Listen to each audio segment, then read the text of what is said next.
Megha Verma. A1 news TV में आपका स्वागत है। बुलेटिन की शुरुआत करते हैं कुछ खास खबरों से। प्रधानमंत्री नरेंद्र मोदी शनिवार को दिल्ली विज्ञान भवन में आयोजित एक सम्मेलन में शामिल हुए। उन्होंने इस दौरान अपने संबोधन में कहा कि ज्ञान और शिक्षा सिर्फ किताबी नहीं हो सकते। शिक्षा का मकसद व्यक्ति के हर आयाम का संतुलित विकास करना है और संतुलित विकास नवोन्मेष के बिना संभव नहीं है। हमारे प्राचीन तक्षशिला, नालंदा और विक्रमशिला जैसे विश्वविद्यालयों में ज्ञान के साथ नवोन्मेष पर भी जोर दिया जाता है। कांग्रेस और बीजेपी के नेताओं के बीच चल रहा वाक युद्ध लगातार जारी है। ताजा मामले में उत्तर प्रदेश के उप मुख्यमंत्री केशव प्रसाद मौर्य ने कांग्रेस अध्यक्ष राहुल गांधी पर करारा हमला बोला है। उन्होंने कहा, राहुल जी देश में मनोरंजन की मशीन है और राहुल जी को मोदी पर इस तरह की बयानबाजी नहीं करनी चाहिए। केंद्रीय कर्मचारियों की बेसिक सैलरी 18,000 रुपए से 26,000 रुपए करने की मांग के बीच ओडिशा राज्य के शिक्षकों के लिए बुरी खबर आई है। ओडिशा में 7वें वेतन आयोग की मांग को लेकर धरना प्रदर्शन कर रहे शिक्षकों के लिए राज्य सरकार एक फरमान जारी कर सकती है। वो नो वर्क नो पे नीति अपना सकती है, यानी जो शिक्षक धरना प्रदर्शन कर रहे हैं उनकी तनख्वाह काटी जाएगी। 2 साल पहले पाकिस्तान की सीमा में घुसकर भारतीय सेना के जवानों ने पाकिस्तानियों को सबक सिखाने वाला सबसे बड़ा सर्जिकल स्ट्राइक किया था। भारतीय जवानों ने करीब 50 आतंकियों को मौत के घाट उतार दिया था, साथ ही उनके कई ठिकानों को भी तहस नहस कर दिया था। सेना के इस शौर्य को सत्ताधारी भारतीय जनता पार्टी ने अपनी सरकार की बड़ी कामयाबी मानते हुए केंद्रीय गृह मंत्री राजनाथ सिंह ने बताया कि सेना के जवान सीमा पार से होने वाली हर हरकत का मुंह तोड़ जवाब देने के लिए आजाद हैं। उन्होंने संकेत दिए कि भारत ने बीएसएफ जवान के साथ हुई क्रूरता का बदला 2 दिन पहले ही ले लिया था। बीते दिनों से खबरें आ रही थी कि एनडीए में सब कुछ ठीक नहीं चल रहा है। पूर्व केंद्रीय मंत्री और रालोसपा के कार्यकारी अध्यक्ष नागमणि ने बड़ा बयान देते हुए कहा कि रालोसपा बीजेपी की गुलाम नहीं है और ना ही तो उसकी पिछलग्गू है। एनडीए में वोट के अनुसार सीट का बंटवारा होना चाहिए। अगर ऐसा नहीं होता है तो पार्टी एक बार फिर विचार करेगी कि एनडीए के साथ रहना चाहिए या नहीं। बीती रात उत्तर प्रदेश की राजधानी लखनऊ के पौष इलाके गोमती नगर विस्तार में यूपी पुलिस के एक सिपाही प्रशांत चौधरी ने मल्टीनेशनल कंपनी के मैनेजर की गोली मारकर हत्या कर दी। मरने वाले विवेक तिवारी एप्पल में सेल्स मैनेजर थे।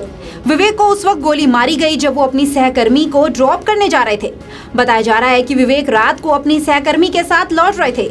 उसी समय गोमती नगर विस्तार के पास 2 पुलिस वालों ने उन्हें गाड़ी रोकने का इशारा किया, लेकिन विवेक ने गाड़ी नहीं रोकी।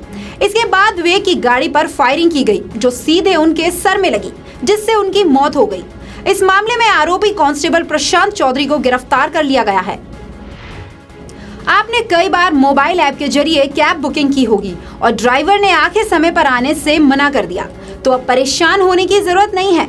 केजरीवाल सरकार एक नीति ला रही है जिससे ऐसा करने पर कैब कंपनी 25,000 रुपए का जुर्माना देगी। इस नीति से उन ड्राइवरों पर भी लगाम लगेगी जो धर्म जाति के आधार पर यात्रियों को बैठाने से मना कर देते हैं। पंजाब नेशनल बैंक ने 13,000 रुपए करोड़ के लोन फ्रॉड के बाद रिजर्व बैंक इंडिया ने लोन देने के नियम सख्त कर दिए गए हैं। बैंक अब पूरी जांच पड़ताल के बाद ही ग्राहकों को लोन ऑफर कर रहे हैं। आरबीआई गैर बैंकिंग फाइनेंस कंपनियों पर शिकंजा कस सकता है। ऐसी कंपनियों की लाइसेंस खत्म कर सकता है जिनके पास लोन बांटने को पर्याप्त पूंजी नहीं है। दिल्ली के जहांगीरपुरी में बाबू जगजीवन राम अस्पताल में मरीज की इलाज के दौरान मौत के बाद घर वालों ने अस्पताल में डॉक्टर्स और स्टाफ की जमकर पिटाई की। परिजनों का आरोप है कि डॉक्टर्स की लापरवाही के कारण मरीज की मौत हुई है। दिल के मरीज राकेश को तबीयत बिगड़ने के बाद जगजीवन राम में लाया गया, लेकिन अस्पताल पहुंचने के कुछ देर बाद ही उसकी मौत हो गई, जिस कारण परिजन गुस्से में आ गए। इससे पहले उसका इलाज राम मनोहर लोहिया में चल रहा था। नाबालिग से दुष्कर्म के आरोप में बॉलीवुड क्वीन कंगना रनौत के हेयर स्टाइलिस्ट को मुंबई पुलिस ने गिरफ्तार कर लिया है। साउथ अफ्रीका के रहने वाले ब्रैंडन एलियस्टर डीगी पर एक नाबालिग लड़के से रेप का आरोप लगा है।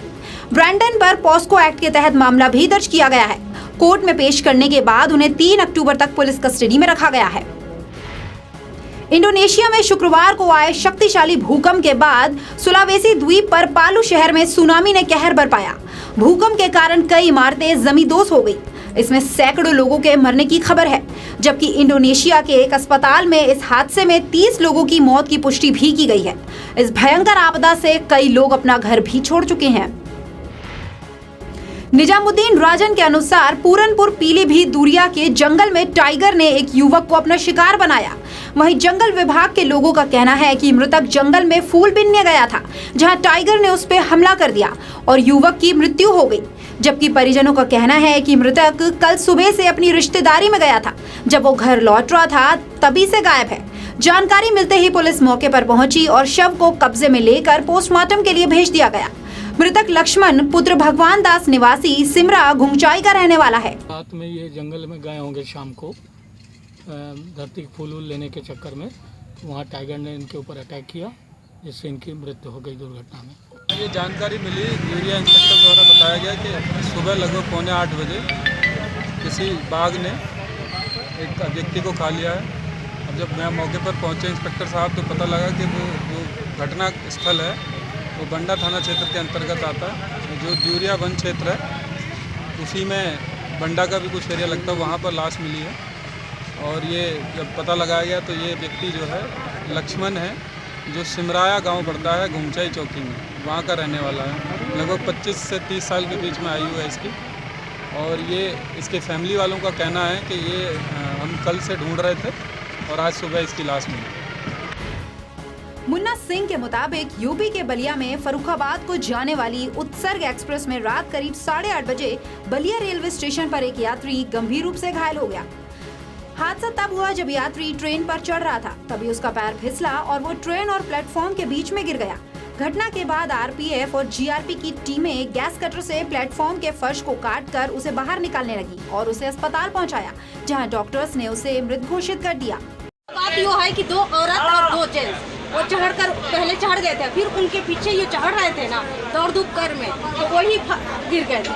तो तिरछा पैर कमर मुड़ी थी उनका, कमर मुड़कर, और फिर हम उठा रहे थे तो दीदी दीदी कर रहे थे कि उठा उठा। फिर हम सबको आवाज़ लगाने लग गए थे कि भाईजान जल्दी उठाओ, इन्हें मदद करो कि सांस चल रहा, आदमी जिंदा है। मंजीत सिंह के मुताबिक फिरोजपुर छावनी की सेंट एंड्रयूज चर्च में मसीह भाईचारे की तरफ से एक मीटिंग बुलाई गई, जिसमें चर्च के पास्टर की तरफ से कुछ लोग सीएनआई के मेंबरों पर चर्च पर कब्जा करने का आरोप लगा रहे थे। सेंट एंड्रयूज चर्च के प्रधान मार्गन ने कहा कि इस इतवार के दिन यहाँ बंदगी की जाती है। मसीह भाईचारे के कुछ शरारती अनसर, जिसमें सरवन मसीह, प्रेम मसीह और उसके साथियों ने चर्च में आकर हमारी बंदगी में रुकावट डाली और चर्च को ताला भी लगा दिया। उन्होंने प्रशासन से मांग की है कि शरारती लोगों पर कानूनी कार्रवाई की जाए। इस मौके पर पादरी ओम प्रकाश बिशप, एल्बर्ट तेजी, पादरी धर्मपाल, विक्टर मसीह, संजय फ्लिप, कमेटी के सभी मेंबर और भारी गिनती में संगत मौजूद थी। ये संडे को यहाँ मीटिंग चल रही थी, प्रेयर मीटिंग, और ये कुछ शरारती अनसर, सरवन मसीह और कुछ लोगों को साथ में लेकर इन्होंने ज़बरदस्ती पास्टर मॉर्गन को और पुलिसिया को धमकाया और चर्च की मीटिंग बंद कराई। और बाद में वो तहसीलदार भी आए, उन्होंने भी इनको डराया धमकाया और मीटिंग बंद कराई। और हम प्रशासन से ये बेनती करते हैं कि ये जो इन्होंने बहुत घिनौनी एक कार्रवाई की है, इन पर कार्रवाई की जाए और प्रशासन हमारी मदद करे। ये मीटिंग जो है वो समूह मसीह भाईचारा फिरोजपुर की तरफ से रखी गई है और इस मीटिंग का विषय ये है कि 23 तारीख को एतवार के दिन हम लोग जो है चर्च में बंदगी कर रहे थे और सीएनआई के पादरी प्रेम मसीह, सरवन मसीह और कुछ शरारती अंसर उनके साथ पुन्नू भट्टी, मरकज़ भट्टी और उनके साथ कुछ शरारती अंसर जो हैं वो इस जगह पे आए हैं और उन्होंने हमारी चलती इबादत को बंद करवाया। तो जो प्रेयर मीटिंग थी उसको बंद करवायागा और तहसीलदार ने उनको अपने साथ लेकर आए हैं और चर्च जो है उसको ताला लगवायागा। किंग खान और एक्ट्रेस ऐश्वर्या राय बच्चन को एशिया के 100 प्रभावशाली लोगों की लिस्ट में शामिल किया गया है।